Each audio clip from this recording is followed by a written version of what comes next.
അസ്സലാമു അലൈക്കും. ബിസ്മില്ലാഹില്ലദീ ലാ യളുറു മഅ ഇസ്മിഹി ഷൈഉൻ ഫിൽ അർളി വലാ ഫിസ് സമാഇ വഹുവസ് സമീഉൽ അലീം.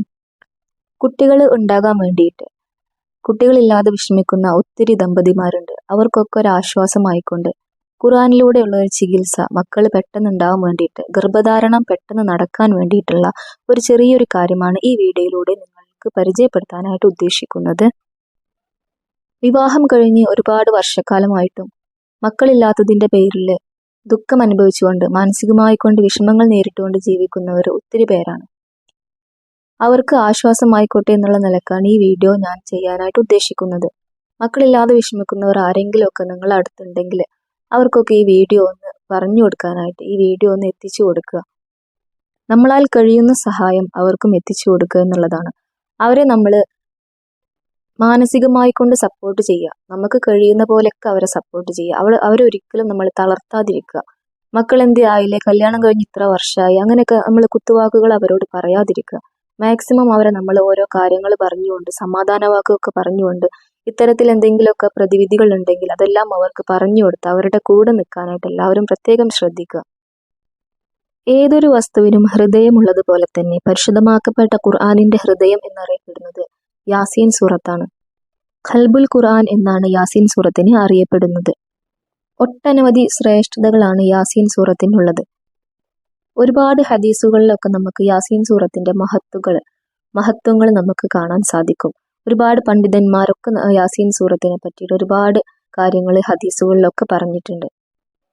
എൻ്റെ ഉമ്മത്തിൽപ്പെട്ട എല്ലാവരുടെയും ഹൃദയത്തിൽ സൂറത്ത് യാസീൻ ഉണ്ടായിരുന്നെങ്കിൽ എന്ന് ഞാൻ കൊതിച്ചു പോകുന്നു എന്ന് നമ്മുടെ മുത്ത് റസൂൽ സ്വല്ലല്ലാഹു അലൈഹി വസല്ലമ തങ്ങളുടെ വാക്കാണ്. പ്രശ്നങ്ങളിൽ അകപ്പെട്ടവർക്കുള്ള ഒരു ആശ്വാസമാണ് സൂറത്ത് യാസീൻ. തീർച്ചയായും സൂറത്ത് യാസീന് ആവശ്യങ്ങളുടെയൊക്കെ താക്കോലാണ്. സൂറത്ത് യാസീന്റെ ശ്രേഷ്ഠതകൾ മനസ്സിലാകുവാൻ വേണ്ടിയിട്ട് കുറച്ച് കാര്യങ്ങൾ പറഞ്ഞു തരാം.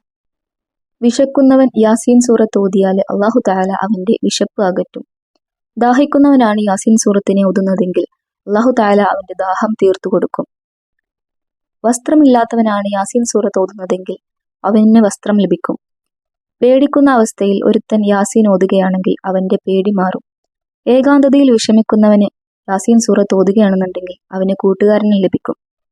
ദരിദ്രൻ യാസീൻ സൂറത്തിനെ ഓതുകയാണെങ്കിൽ അവന്റെ ആവശ്യങ്ങൾ അല്ലാഹു തആല തീർത്തു കൊടുക്കും.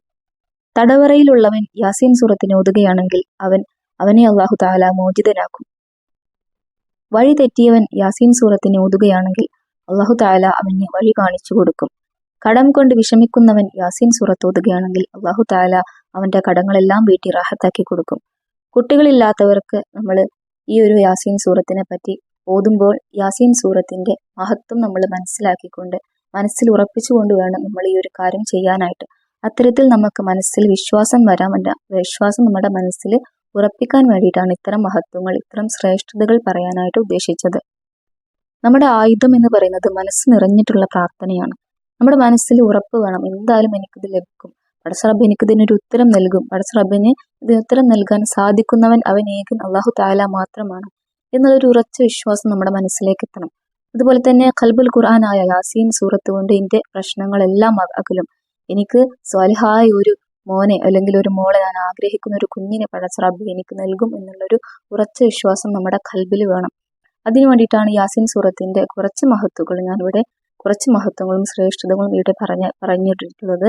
അതുകൊണ്ട് എല്ലാവരും ആ കാര്യങ്ങളൊക്കെ മനസ്സിൽ ഉറപ്പിക്കണം. ഇനി എങ്ങനെയാണ് ഇത് ചെയ്യേണ്ടത് എന്നുള്ളത്, മക്കളെ ലഭിക്കാൻ വേണ്ടിയിട്ട്, പെട്ടെന്ന് ഗർഭധാരണം നടക്കാൻ വേണ്ടിയിട്ട് എന്താണ് ചെയ്യേണ്ടത് എന്ന് വിശദീകരിക്കാം. ആദ്യം നമുക്ക് വേണ്ടത് വുളുവാണ്. വുളു എടുത്തിട്ട് വേണം നമ്മൾ എന്തൊരു കാര്യവും ചെയ്യാനായിട്ട്. മനസ്സിൽ നമ്മൾ നിയ്യത്ത് വെക്കണം, ഇന്ന ആവശ്യം എനിക്ക് നിറവേറാൻ വേണ്ടിയിട്ടാണ് എന്നൊക്കെ ഒരു നിയ്യത്ത് വേണം. പടച്ച റബ്ബ് എനിക്ക് ഇത് സാധിപ്പിച്ചു തരും എന്നുള്ളൊരു ഖൽബുറപ്പും നമുക്ക് വേണം. പരീക്ഷിക്കാനായിട്ട് നമ്മളിത് ചെയ്യാതിരിക്കലാണ് നല്ലത്. പരീക്ഷിച്ച് നോക്കട്ടെ, കിട്ടിയാൽ ചിലപ്പോൾ കിട്ടി, അങ്ങനെയുള്ളൊരു മനസ്സ് വെച്ച് നമ്മൾ ചെയ്യാതിരിക്കലാണ് നല്ലത്. എനിക്കിത് കിട്ടും, പടച്ച റബ്ബ് എനിക്കിത് നൽകും എന്നുള്ളൊരു ഉറച്ച വിശ്വാസമാണ് ഏറ്റവും ആദ്യം വേണ്ടത്. വുളു എടുത്തതിന് ശേഷം തജ്വീദോടെ, അക്ഷരത്തെറ്റില്ലാതെ, അധികം സ്പീഡൊന്നുമില്ലാതെ, സാവധാനത്തോടെ നമ്മൾ മനസ്സറിഞ്ഞുകൊണ്ട് നമ്മൾ 3 യാസീന് പാരായണം ചെയ്യുക. എന്നിട്ട് 111 പ്രാവശ്യം അല്ലാഹു തആലാന്റെ ഇസ്മായിട്ടുള്ള യാ ജബ്ബാറു യാ അല്ലാഹ് എന്ന ഇസ്മിനെ 111 തവണ നമ്മൾ ചൊല്ലുക. പരമാധികാരം ഉള്ളവനെ എന്നാണ് ഈ ഒരു ഇസ്മിന്റെ അർത്ഥം വരുന്നത്. ഇപ്രകാരം നമ്മൾ 3 യാസീനും അതിനുശേഷം 111 പ്രാവശ്യം യാ ജബ്ബാറു യാ അള്ളാഹ് എന്നും നമ്മൾ ഓതിയിട്ട് അത് നമ്മൾ 10 ബദാം എടുക്കുക. 10 ബദാം എടുത്തിട്ട് അതിലേക്ക് ഇഷ്ഫി ഇഷ്ഫി ഇഷ്ഫി എന്ന് പറഞ്ഞ് നമ്മൾ മന്ത്രിക്കുക. എന്നിട്ട് ആ ബദാമിൽ നിന്നും 5 എണ്ണം ഭാര്യയും 5 എണ്ണം ഭർത്താവും കഴിക്കുക. മെൻസസ് കഴിഞ്ഞ് ആർത്തവം കഴിഞ്ഞിട്ട് ശുദ്ധിയായതിനു ശേഷമുള്ള 11 ദിവസമാണ് ഇത് ചെയ്യേണ്ടത്. ശുദ്ധിയായി കഴിഞ്ഞാൽ ഉടൻ നമുക്കിത് ചെയ്യാൻ ആരംഭിക്കാം. ഇനി ഇത് ചെയ്യേണ്ട ഏറ്റവും ഉത്തമമായിട്ടുള്ള സമയം ഇശാ മഗ്‌രിബിന്റെ ഇടയിലാണ്. അല്ലാത്ത സമയത്തും നമുക്ക് ചെയ്യാം, എങ്കിലും ഇശാ മഗ്‌രിബിന്റെ ഇടയിൽ നമ്മൾ ചെയ്യലാണ് ഏറ്റവും നല്ലത്. കാര്യങ്ങൾ പറഞ്ഞത് വ്യക്തമായി എന്ന് വിശ്വസിക്കുന്നു. 3 യാസീന് അതിനുശേഷം 111 പ്രാവശ്യം യാ ജബ്ബാറു യാ അള്ളാഹ് എന്ന്. ഈ ഒരു 2 കാര്യം നമ്മൾ ചെയ്തതിന് ശേഷം 10 ബദാം എടുത്തിട്ട് അതിലേക്ക് ഇഷ്ഫി എന്ന് പറഞ്ഞ് മന്ത്രിക്കുക. എന്നിട്ട് അത് 5 എണ്ണം വീതം ഭാര്യയും ഭർത്താവും ഭക്ഷിക്കുകയാണ് വേണ്ടത്. ഇതേ പ്രകാരം 11 ദിവസം, മെൻസസ് കഴിഞ്ഞ് ശുദ്ധിയായതിനു ശേഷമുള്ള 11 ദിവസമാണ് ഇതേ പ്രകാരം നമ്മൾ മുടങ്ങാതെ ചെയ്യേണ്ടത്. പിന്നീട് ശ്രദ്ധിക്കേണ്ട ഒരു കാര്യം, ദമ്പതികൾ പരസ്പരം സംയോഗത്തിൽ ഏർപ്പെടാൻ ശ്രദ്ധിക്കുക. ഒന്നിടവിട്ടുള്ള ദിവസങ്ങളിലെങ്കിലും നമ്മൾ ബന്ധപ്പെടാനായിട്ട് ശ്രദ്ധിക്കണം. അതുപോലെ തന്നെ പരസ്പരം കലഹങ്ങളില്ലാതെ മാക്സിമം നമുക്ക് കഴിയുന്നത് പോലെയൊക്കെ സ്നേഹത്തിൽ ഏർപ്പെടാനായിട്ട് നമ്മൾ ശ്രദ്ധിക്കുക. അതുപോലെ തന്നെ നല്ല പോഷകാഹാരങ്ങൾ കഴിക്കാനായിട്ട് ശ്രദ്ധിക്കുക. അതുമാത്രമല്ല, ധാരാളം സ്വതക്കകൾ വർദ്ധിപ്പിക്കുക. നമ്മളാൽ കഴിയുന്ന രീതിയിലുള്ള സ്വതക്കകൾ നമ്മൾ വർദ്ധിപ്പിക്കുക. അതുപോലെ തന്നെ ഇസ്തിഗ്ഫാറിനെ വർദ്ധിപ്പിക്കുക. നമ്മൾ എന്തെങ്കിലുമൊക്കെ ജോലി ചെയ്തുകൊണ്ടിരിക്കുമ്പോഴോ അല്ലെങ്കിൽ എന്തെങ്കിലുമൊക്കെ കാര്യങ്ങളിലൊക്കെ ഏർപ്പെട്ടുകൊണ്ടിരിക്കുമ്പോഴൊക്കെ നമ്മൾ അസ്തഗ്ഫിറുല്ലാഹൽ അലീം എന്നും നമുക്ക് കഴിയുന്നത് പോലെ നമുക്ക് അറിയുന്ന ഇസ്തിഗ്ഫാറൊക്കെ നമ്മൾ വർദ്ധിപ്പിക്കാനായിട്ട് ശ്രദ്ധിക്കുക. നമ്മൾ എന്ത് കാര്യം ചെയ്യുമ്പോഴും എൻ്റെ വിഷമം മാറും, എൻ്റെ വിഷമം പടച്ച റബ്ബ് മാറ്റിത്തരും എന്നൊരു മനസ്സ് നമുക്ക് ഉണ്ടാവണം. വിശ്വാസമുള്ള ഒരു മനസ്സുണ്ടാവുക എന്നുള്ളതാണ് ഇതിൽ ഏറ്റവും വലിയ പ്രധാനപ്പെട്ട കാര്യം. നമ്മുടെ വിഷമങ്ങളും പ്രയാസങ്ങളും ബുദ്ധിമുട്ടുകളും ഒക്കെ പടച്ച റബ്ബിലേക്ക് നമ്മൾ ദുആ ചെയ്തുകൊണ്ട് അവനിലേക്ക് നമ്മൾ തവക്കുൽ ചെയ്യുക. എല്ലാ വിഷമഘട്ടങ്ങളിലും എല്ലാ പ്രതിസന്ധികളിലൊക്കെ നമ്മൾ ക്ഷമയുള്ളവരായിരിക്കുക. ഇന്നല്ലാഹ മഅസ് സ്വാബിരീൻ എന്നാണ്. തീർച്ചയായും ക്ഷമിക്കുന്നവരോടൊപ്പമാണ് അല്ലാഹു തആല. പടച്ച റബ്ബിന്റെ വാക്കാണ്, ഞാനായിട്ടുണ്ടാക്കി പറയുന്നതല്ല, പരിശുദ്ധമാക്കപ്പെട്ട ഖുർആനിലെ വചനമാണ്. അപ്പോൾ അതുകൊണ്ട് തന്നെ നമ്മളെ ക്ഷമിക്കുക. നമ്മൾ മക്കളില്ലാതെ വിഷമിക്കുന്നവരോടായിട്ടാണ് പറയുന്നത്. ആരൊക്കെ നമ്മൾ മക്കളില്ലാത്തതിന്റെ പേരിൽ നമ്മളെ കളിയാക്കുകയാണെന്നുണ്ടെങ്കിലും വിഷമിപ്പിക്കുകയാണെന്നുണ്ടെങ്കിലും ഒക്കെ നമ്മൾ പടച്ച റബ്ബിലേക്ക് നമ്മുടെ കണ്ണീര്, നമുക്ക് ഉണ്ടാവുന്ന കണ്ണീര്, ആത്മാർത്ഥതയോടെയുള്ള കണ്ണീരോടെ നമ്മൾ പടച്ച റബ്ബിലേക്ക് ദുആ ചെയ്യുകയാണെന്നുണ്ടെങ്കിൽ കാരുണ്യം ചൊരിയുന്നവരിൽ ഏറ്റവും കരുണക്കടലായ പടച്ച റബ്ബ് നമ്മുടെ ഒന്നും കണ്ണീര് ഒരിക്കലും തട്ടിക്കളയൂല. ഇന്നല്ലെങ്കിൽ നാളെ എന്തായാലും നമുക്ക് അതിനൊരു ഉത്തരം ലഭിക്കുക തന്നെ ചെയ്യും. അതുകൊണ്ട് ആരും നിരാശരാകേണ്ട, ക്ഷമിക്കുക, ക്ഷമയുള്ളവരാകുക, പടച്ച റബ്ബിലേക്ക് ദുആ ചെയ്യുക. അതാണ് നമുക്ക് ചെയ്യാൻ കഴിയുന്ന ഏറ്റവും വലിയ കാര്യം. മറ്റുള്ളവരുടെ വാക്കിൽ നമ്മൾ ഒരിക്കലും ദുഃഖം കണ്ടെത്തരുത്. നമ്മൾ കുറെ വിഷമിച്ച് ആലോചിച്ചിരുന്നിട്ട് യാതൊരു കാര്യവുമില്ല. നമ്മളാൽ എന്തൊക്കെ കഴിയും അതൊക്കെ നമ്മൾ ചെയ്യാൻ നോക്കുക. എന്നിട്ട് പടച്ച റബ്ബിലേക്ക് നമ്മൾ ബാക്കിയുള്ളവ നമ്മൾ തവക്കുൽ ചെയ്യുക. തീർച്ചയായും ഒരു ഞെരുക്കത്തോടൊപ്പം ഒരു എളുപ്പമുണ്ടെന്ന് ഉറപ്പിച്ച് പറഞ്ഞത് മനുഷ്യന്മാരല്ലല്ലോ, പടച്ച റബ്ബല്ലേ.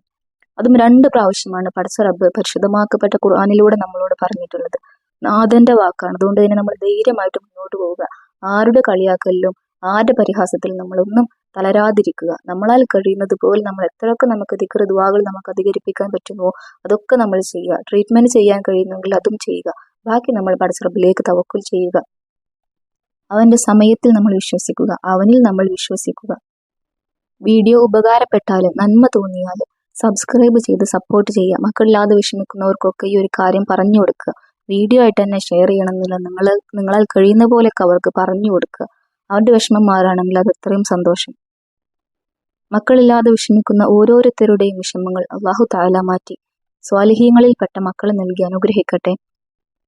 നമ്മുടെ മക്കളുടെ കൂടെ നാളെ ജന്നാത്തുൽ ഫിർദൗസിൽ ഒരുമിപ്പിച്ച് കൂടാനുള്ള ഭാഗ്യം പടച്ച റബ്ബ് നമുക്ക് എല്ലാവർക്കും നൽകി അനുഗ്രഹിക്കട്ടെ. നമ്മുടെ എല്ലാവരുടെയും എല്ലാവിധത്തിലുള്ള വിഷമങ്ങളും പ്രയാസങ്ങളും ബുദ്ധിമുട്ടുകളൊക്കെ പടച്ച റബ്ബ് നീക്കി നല്ല സമാധാനത്തോടെയുള്ള ഒരു ജീവിതം നൽകി അനുഗ്രഹിക്കട്ടെ. ഇഹലോകവും പരലോകവും വിജയിച്ചവരുടെ കൂട്ടത്തിൽ പടച്ച റബ്ബ് നമ്മയും നമ്മുടെ കുടുംബത്തെയും ഉൾപ്പെടുത്തി അനുഗ്രഹിക്കട്ടെ. ആമീൻ യാ റബ്ബൽ ആലമീൻ.